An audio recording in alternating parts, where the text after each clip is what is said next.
Assalamu alaikum wa rahmatullahi wa barkatuhu. Barkanku da sake dawowa ajin koyon lissafi. So kamar yadda kuke gani yau muna son mu yi magana akan factors. Me ake nufi da factors?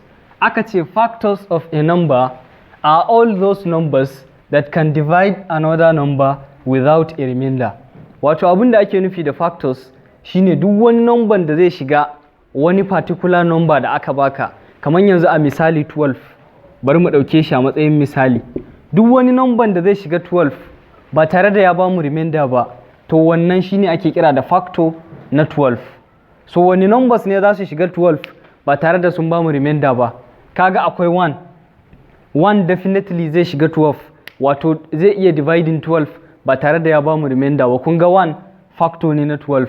Akwai 2, shi ma zai shiga 12 ba tare da ya ba mu remainder ba. Sannan akwai 3, shi ma zai shiga 12 ba tare da ya ba mu remainder ba. Sannan akwai 4, akwai 6, sannan akwai shi kansa 12. So duka wannan numbers din za su iya wato shiga 12 ko kuma za a iya dividing 12 da su kuma ba za su ba mu remainder ba. So waɗannan su ne factors na 12. Haka idan ka ɗauki yanzu bari mu ɗauki 4. Duk wani number da zai shiga 4 ba tare da ya ba mu remainder ba to factor ne na 4. Kaga akwai 1, akwai me 2, akwai kuma shi kansa 4 ɗin. Wannan su ne kaɗai za su shiga 12 ba tare da sun ba mu remainder ba, so su ne factors me na 4.